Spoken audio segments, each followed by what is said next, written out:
Selamat sore Bapak Ibu, Salam, salam patunggilan. Sore hari ini kita akan bersama-sama masuk dalam ibadah KRW. Kiranya apa yang akan kita lakukan bersama boleh menjadi berkat bagi kita semuanya.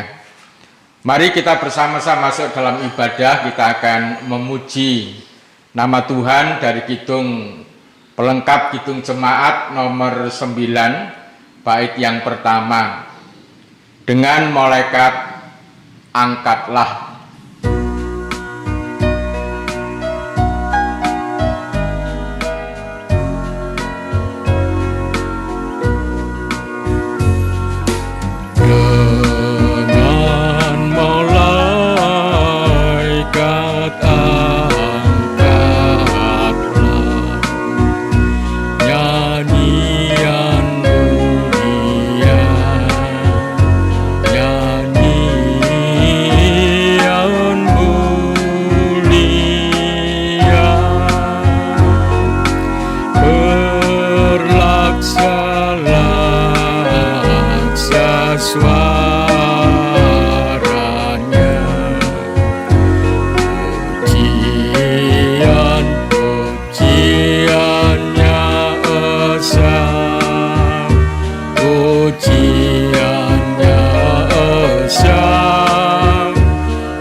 Bapak Ibu, mari kita sucikan ibadah ini dengan pengakuan. Pertolongan kami datangnya dari Allah Bapa yang menciptakan langit dan bumi dan yang tidak pernah meninggalkan karya tangannya dan kasih setianya sampai selama-lamanya. Amin. Kita akan mengangkat pujian untuk kemuliaan nama Tuhan dari PKJ 105 bait yang pertama, Gereja Bagai Bahtera.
Mari kita berdoa. Bapa yang makasih, sore hari ini kami datang ke hadirat-Mu yang Maha Kudus untuk mengucapkan syukur dan terima kasih atas berkat penyertaan, pemeliharaan hidup di tengah pandemi Corona. Kami merasakan berkat-berkat Tuhan selalu mengalir dalam hidup kehidupan kami. Dan perkenankan ya Bapa, kami mohon pengampunan, mungkin ada hal yang tidak berkenan di hadapan-Mu. dan juga memohon kekuatan agar kami dikuatkan terus setia kepada Tuhan di tengah situasi kondisi yang mungkin tidak mengenakkan. Bapa yang makasih, kami akan bersama-sama membaca kitab suci dan mempelajarinya. Memohon kiranya Roh Kudus hadir dan menyertai kami, supaya kami boleh mengerti apa yang Kau kehendaki.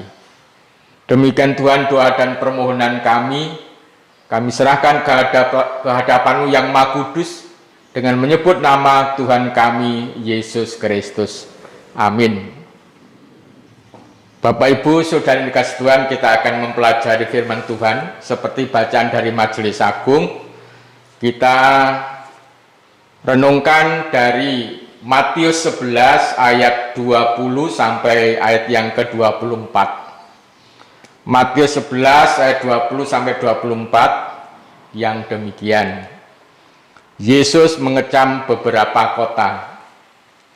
Lalu Yesus mulai mengecam kota-kota yang tidak bertobat. Sekalipun di situ ia paling banyak melakukan mukjizat-mukjizatnya. Celakalah engkau Korazim, celakalah engkau Betsaida. Karena jika di Tirus dan di Sidon terjadi mukjizat-mukjizat yang telah terjadi di tengah-tengah kamu, sudah lama mereka bertobat dan berkabung. Tetapi aku berkata kepadamu, pada hari penghakiman, tanggungan Tirus dan Sidon akan lebih ringan daripada tanggunganmu. Dan engkau Kapernaum, apakah engkau akan dinaikkan sampai ke langit? Tidak. Engkau akan diturunkan sampai ke dunia orang mati. Karena jika di Sodom terjadi mukjizat-mukjizat yang telah terjadi di tengah-tengah kamu, kota itu tentu masih berdiri sampai hari ini. Tetapi aku berkata kepadamu, pada hari penghakiman, tanggungan negeri Sodom akan lebih ringan daripada tanggunganmu. Demikian Bapak Ibu firman Tuhan yang akan kita renungkan. Yang berbahagia adalah setiap orang yang mendengar sabda Tuhan dan melakukan dalam hidup kehidupannya hari lepas hari. Amin. Bapak Ibu Saudara yang dikasihi Tuhan, judul perikop yang kita baca tadi adalah Yesus mengecam beberapa kota. Ada 3 kota yang dikecam, yaitu Korazim, Betsaida, dan Kapernaum. Mengapa Yesus mengecam 3 kota ini? Padahal banyak sekali mukjizat-mukjizat yang dilakukan oleh Tuhan Yesus di kota itu. Ada motivasi yang keliru. Mereka hanya mencari mukjizat. Mereka mencari tanda yang ajaib. Mereka hanya mencari berkat, tapi tidak mencari Tuhan Yesusnya. Padahal justru Yesus itulah yang ditandai dalam mukjizat. Yesus itulah Mesias yang telah diberikan Allah kepada umat manusia. Tapi mereka tidak bisa mengenal dan menerima Yesus sebagai Mesias. Meskipun mereka mendapatkan mukjizat, tetapi ternyata Bapak Ibu, mereka tidak semakin baik dan tidak bertobat. Meski mereka mengalami berkat Tuhan, tetapi hidupnya tidak semakin baik, bahkan semakin jelek. Hatinya sudah membeku, bahkan membatu, sehingga tidak mampu merasakan bahwa yang berbicara dan membuat mukjizat itu adalah Allah. Matanya tertutup, pikirannya hanya memikirkan hal-hal yang duniawi. Mereka tidak mampu memikirkan dan merasakan hal-hal yang surgawi. Tapi kalau kita baca dalam ayat yang 16 sampai 17, yang ayat di atasnya perikop, saya baca demikian. Dengan apakah akan kuumpamakan angkatan ini? Mereka itu seumpama anak-anak yang duduk di pasar dan berseru kepada teman-temannya, kami meniup seruling bagimu, tetapi kamu tidak menari. Kami menyanyikan kidung duka, tetapi kamu tidak berkabung. Maksudnya apa? Maksudnya mereka tidak mampu merespon apa yang dikatakan Tuhan Yesus, apa yang dilakukan oleh Yesus yang berupa mukjizat-mukjizat, itu tidak mampu direspon dengan hati dan imannya. Mengapa? Sekali lagi, karena memang hatinya sudah membeku, pikirannya masih terfokus pada hal-hal yang duniawi. Bapak Ibu sudah dikasih Tuhan, sesungguhnya Yesus itu sangat mengasihi mereka. Dan kasihnya itu dicurahkan, sehingga Yesus berkenan untuk membuat mukjizat. Tetapi lama-kelamaan ketika Yesus melihat kok tidak menjadi baik, tetapi malah menjadi tidak baik. Nah, Yesus ingin mereka berubah. Untuk itu Yesus memberikan satu peringatan, nasihat yang keras. Celakalah kamu, hai Korazim, celakalah engkau, Betsaida. Ini adalah ungkapan yang keras. Kalau dirasakan itu, ini ungkapan hati yang apa ya? Dalam tanda petik itu mangkel. Hati yang kok wis ditresnani, kok masih melakukan hal yang jahat, sudah ditunjukkan hal-hal yang baik dan diajari hal-hal yang baik, kok masih melakukan hal-hal yang jahat. Itu ungkapan hati Tuhan Yesus yang semacam itu. Bapak Ibu, Korazim ini kota orang Yahudi. Korazim ini kota orang Yahudi. Betsaida ini juga kota orang Yahudi. Artinya umat Tuhan, kota umat Tuhan. Kalau dalam Perjanjian Baru, ini adalah orang-orang Kristen yang percaya pada Yesus. Tirus dan Sidon, tadi kan dibandingkan dengan Tirus dan Sidon. Ini terkenal kota kafir. Kota yang terletak di daerah luar Yahudi, di Venesia. Jadi Tirus dan Sidon ini bukan kotanya orang Yahudi. Katakan bukan umat Tuhan yang dipilih. Katakan ini bukan orang Kristen. Tetapi Tuhan Yesus tadi mengatakan, kalau seumpama itu mukjizat yang terjadi, yang saya lakukan di kota Korazim dan Betsaida, ini saya lakukan di Tirus dan Sidon, pasti dia akan bertobat. Ini untuk menekankan memang orang-orang Korazim dan Betsaida atau umat Tuhan itu memang sudah tegar tengkuk, hatinya keras, pikirannya juga sangat-sangat keras. Mereka tidak mampu menanggapi, merespon mukjizat yang dibuat oleh Tuhan Yesus. Dalam bahasa Jawa ada terjemahan begini, Bapak Ibu. Cilaka kowe, kutha Korazim lan kutha Betsaida. Sebab saupama mukjizat-mukjizat sing dak tindakake ana ing tengah-tengahmu, kowe kelakon ana ing Tirus lan kula ambali, kuwi kelakon ana ing Tirus lan Sidon, wong-wong ing kono mesti wis biyen-biyen padha mratobat lan ngetuni dosane. Jadi Tuhan mengatakan kalau mukjizat yang saya lakukan di kota Betsaida dan Korazim itu saya lakukan di kota Sidon dan Tirus, pasti orang Sidon dan Tirus akan bertobat. Itu menunjukkan bahwa memang hatinya orang Korazim, Betseda, hatinya umat Tuhan itu sudah keras, sudah keras. Yang ketiga, Kapernaum. Kapernaum ini kotane orang Yahudi, bahkan tempat tinggal Tuhan Yesus ketika Tuhan Yesus sudah dewasa. Jadi ketika kecil di Nazaret, kemudian pindah ke Kapernaum. Mereka mempunyai tujuan hidup yang sangat mulia, yaitu masuk surga. Tujuan hidupnya adalah untuk masuk ke langit atau masuk ke surga.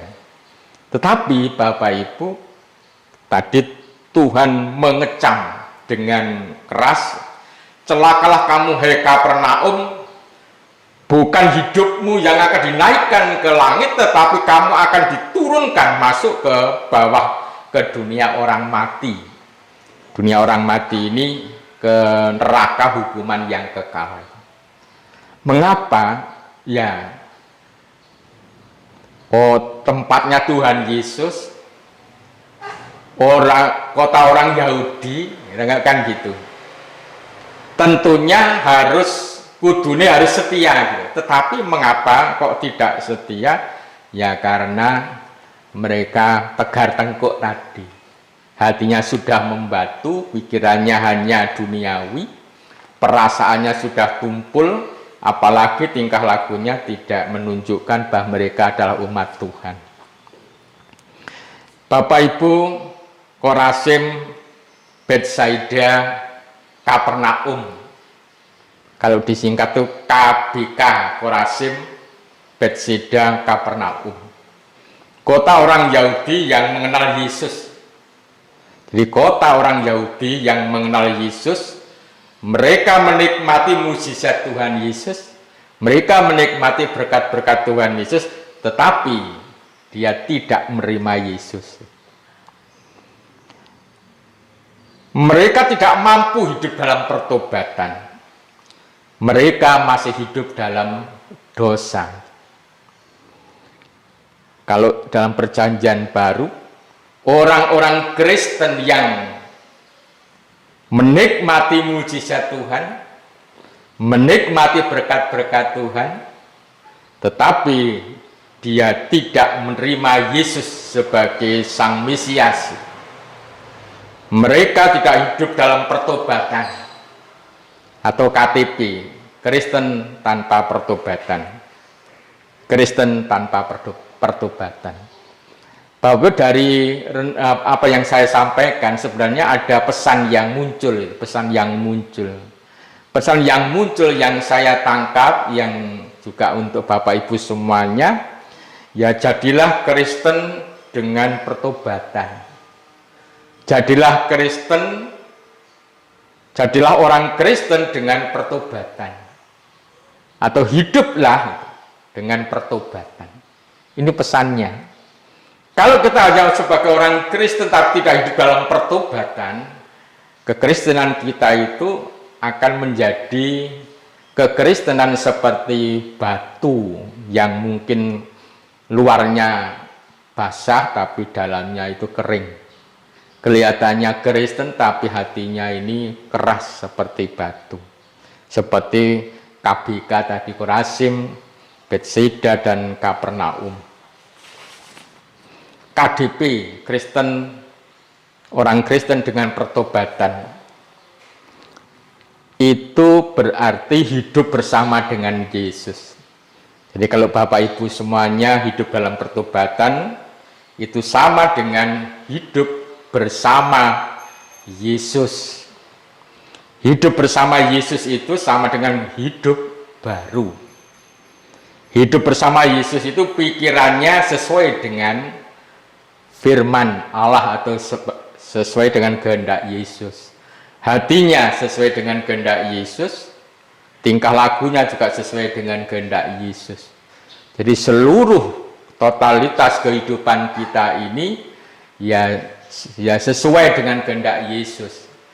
Meskipun mungkin kita masih katakan 30%, 40 atau 50, bahkan mungkin 80%, tetapi ada proses ke sana. Karena kita adalah murid-murid Tuhan. Jadi orang Kristen dengan pertobatan atau KDP sama dengan hidup bersama dengan Yesus. Hidup bersama dengan Yesus itu adalah pikirannya sesuai dengan kehendak Tuhan, hatinya juga, tingkah lakunya juga. Kenyataannya Bapak Ibu, kita telah percaya, Bapak Ibu semuanya telah percaya kepada Tuhan Yesus. Artinya bahwa kita harus setia, harus taat dan mencintai Dia selama-lamanya. Kita wujudkan dalam tingkah laku kita, dalam rumah tangga kita. Mungkin seseorang dapat mengatakan, aku Kristen, aku pengikut Kristus.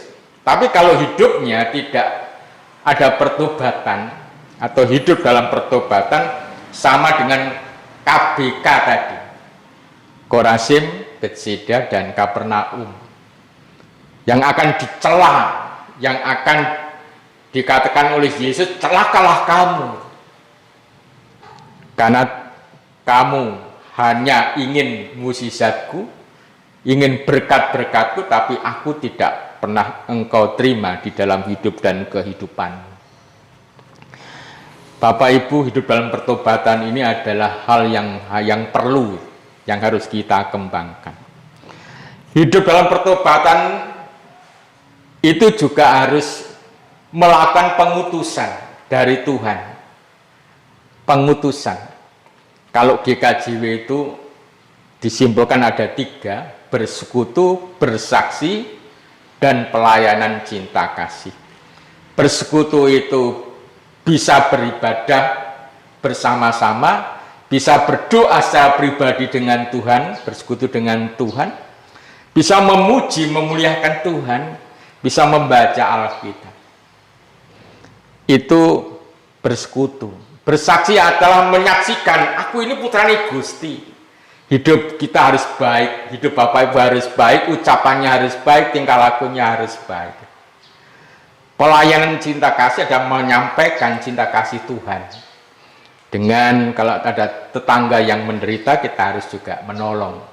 Seperti yang kemarin kita lakukan, kita membantu saudara-saudara kita yang karena situasi kondisi ada yang terbeban dalam hidupnya. Bapak Ibu, situasi kondisi saat ini itu masih banyak orang menderita dan ketakutan dan cemas karena pandemi corona. Tetapi kalau kita renung-renungkan, adakah zona nyaman bagi orang Kristen? Saya akan menyuplik firman Tuhan dari Matius 10 ayat 16. Lihat, aku mengutus kamu seperti domba ke tengah serigala. Sebab itu hendaklah kamu cerdik seperti ular dan tulus seperti merpati. Firman ini Bapak Ibu sejajar kalau kita rubah begini. Lihat, aku mengutus kamu seperti anak yang rentan penyakit atau orang tua yang rentan penyakit di tengah pandemi corona. Sebab itu hendaklah kamu cerdik seperti ular, tulus seperti merpati. Bapak Ibu, ini ada pengutusan 12 rasul Tuhan atau murid Tuhan yang diutus untuk menyebarkan kabar baik. Tuhan Yesus berpesan, kamu harus cerdik dan tulus dan waspada pada ayat berikutnya. Ini yang harus kita lakukan. Artinya Bapak Ibu, bagi orang Kristen sejak dulu sampai sekarang nggak ada yang namanya zona nyaman. Mungkin pandemi corona habis, nanti ganti bencana alam, ganti diseneni wong, disingkirkan. Jadi sebenarnya seperti yang dikatakan Tuhan Yesus, yang namanya zona aman bagi orang Kristen itu tidak pernah ada. Untuk itu kita harus mensikapi dengan cerdik, dengan tulus, dan dengan waspada. Sehingga meskipun ada pandemi corona, tapi tugas panggilan kita tetap kita lakukan. Untuk itu, hidup dalam pertobatan ini adalah salah satu jawabannya. Karena hidup dalam pertobatan adalah hidup bersama dengan Yesus, hidup baru, hidup yang selalu mengandalkan Tuhan dalam hidup kehidupan hari lepas hari. Bapak Ibu, hidup dalam pertobatan itu juga harus dihidupi. Kalau Bapak Ibu menanam pohon, kalau tidak dihidupi akan mati. Untuk itu harus disiram. Mungkin juga dipupuk, mungkin harus caranya ini kena matahari, itu menghidupi. Kalau kita bertobat, kalau Bapak Ibu bertobat hidup bersama Yesus tapi tidak dihidupi, mati. Nah, untuk itu kita harus selalu berdoa, selalu membaca kitab, selalu beribadah, selalu melakukan kehendaknya meskipun mungkin keliru. Itulah menghidupi, cara kita menghidupi agar yang namanya hidup dalam pertobatan ini semakin hari semakin baik dan semakin baik. Kalau tidak dihidupi akan mati. Kalau Bapak Ibu hanya tinggal di rumah, tidak pernah beribadah, mati. Sudah disiapkan rekaman ibadah, tapi kalau Bapak Ibu tidak beribadah, yang namanya hidup dalam pertobatan, hidup bersama Yesus ini lama-kelamaan bisa mati. Untuk itu harus kita hidupi dengan perjuangan yang dengan semangat yang luar biasa. Bapak Ibu saudara yang dikasihi Tuhan, bisakah Bapak Ibu membayangkan bagaimana rasanya jika hidup bersama dengan Yesus? Jadi bisakah Bapak Ibu saudara membayangkan bagaimana rasanya jika hidup bersama Yesus? Untuk itu jadilah orang Kristen, orang yang hidup dalam pertobatan, pasti akan bisa merasakan enaknya hidup bersama dengan Yesus, bisa merasakan mujizat dan berkatnya, bisa merasakan ketenangan jiwa meskipun ada pandemi corona. Sekali lagi faktanya, Bapak Ibu semuanya sudah percaya kepada Yesus. Itu berarti sudah hidup bersama dengan Yesus dan selalu bersekutu, bersaksi dan pelayanan cinta kasih. Untuk itu segeralah dengan semangat dan kekuatan, dengan memohon kepada Tuhan untuk hidup di dalam pertobatan. Seseorang bisa mengatakan aku Kristen, tapi kalau hidupnya seperti KBK, Korazim, Betsida, dan Kapernaum, akan dicela oleh Tuhan. Banyak orang bisa mengatakan aku orang Kristen, sering ke gereja, tetapi kalau hidupnya masih menunjukkan seperti KBK, Korazim, Betsida, dan Kapernaum, hidupnya akan dicela oleh Tuhan. Tidak ada artinya sama sekali di hadapan Tuhan. Mungkin Bapak Ibu bangga keluargaku Kristen, tetapi kalau tidak melakukan kehendak Tuhan atau seperti KBK, Tuhan akan mencela. Sesaat ketika Bapak Ibu semuanya dan keluarga Bapak Ibu mulai hidup dalam pertobatan, pada saat itu juga Bapak Ibu semuanya akan merasakan bagaimana nikmatnya mengikut Tuhan, akan merasakan bagaimana kita dicintai Tuhan. Kita akan bisa merasakan bagaimana kita menikmati berkat-berkat Tuhan di tengah situasi pandemi corona yang mungkin sampai lama tidak akan selesai. Tetapi sebagai orang Kristen, orang yang percaya pada Yesus, yang hidup bersama-sama dengan Tuhan, kita bisa membayangkan, saya pasti akan mengalami kesukacitaan bersama dengan Tuhan. Untuk itu Bapak Ibu, segeralah kembali kepada Tuhan, hidup bersama dengan Tuhan, hidup dalam pertobatan, karena itulah yang dikehendaki Tuhan. Amin.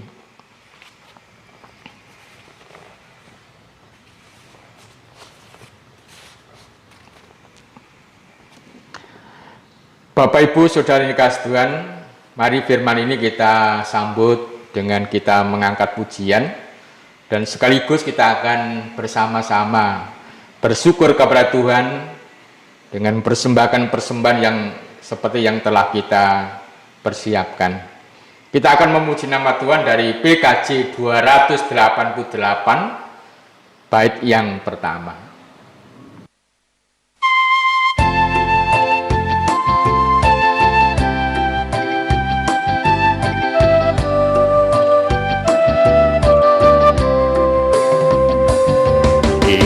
Inilah rumah kami, rumah yang damai dan senang. Siapa yang menjamin? Tak lain Tuhan sajalah. Alangkah baik dan indah jikalau Tuhan beserta, sejahtera semua, sekeluarga bahagia. Bapak Ibu, mari kita masuk dalam doa syafaat.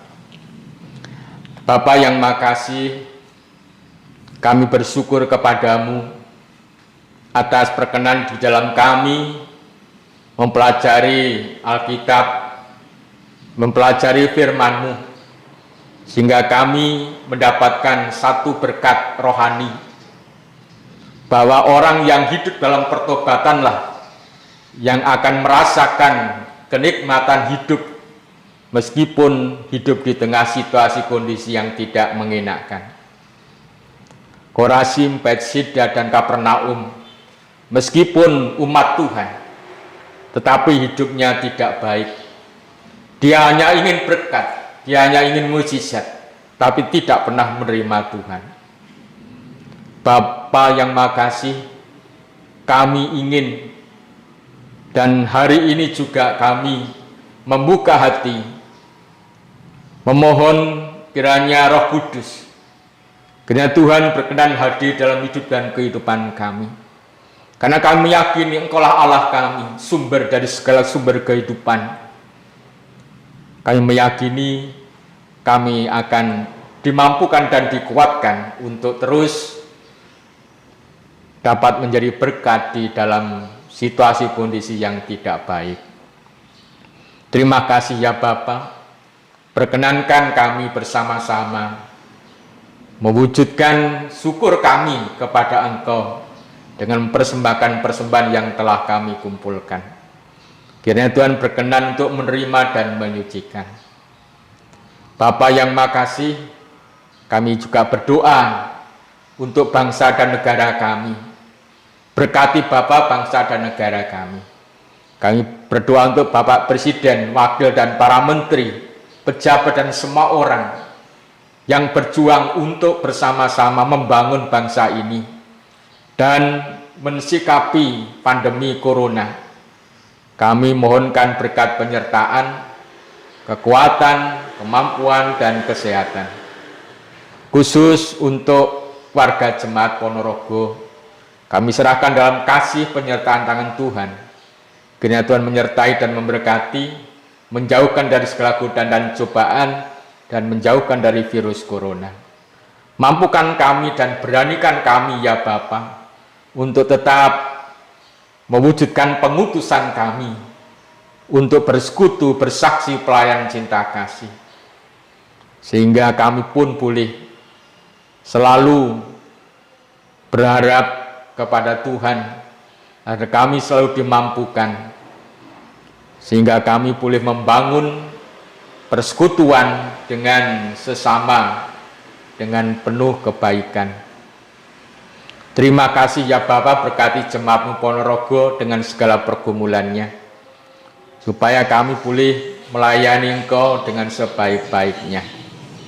Mungkin ada dosa yang terselip, kami juga mohon pengampunan. Demikian Tuhan doa kami serahkan kepadamu dengan menyebut nama Tuhan kami, Yesus Kristus. Amin. Bapak Ibu sudah dikasih Tuhan, mari kita akhiri ibadah ini dengan bersama-sama kita memuji dari PKJ 258 bait 1 dan 2. Ku ingin selalu dekat padamu.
Bapak Ibu, mari kita menerima berkat dari Allah melalui hambanya. Allah Bapa, Tuhan Yesus Kristus dan Roh Kudus memberikan kekuatan dan kemampuan untuk selalu bersama dengan Tuhan Yesus, untuk selalu memperbarui hidup dan kehidupan kami, sehingga kami dimampukan untuk bersaksi, bersekutu, dan pelayan cinta kasih. Bapa memberikan berkat-Nya, berkat damai sejahtera. Amin. Demikian Bapak Ibu ibadah KRW saat ini, kiranya menjadi berkat bagi Bapak Ibu Saudara semuanya dan berkat bagi saya. Terima kasih. Amin.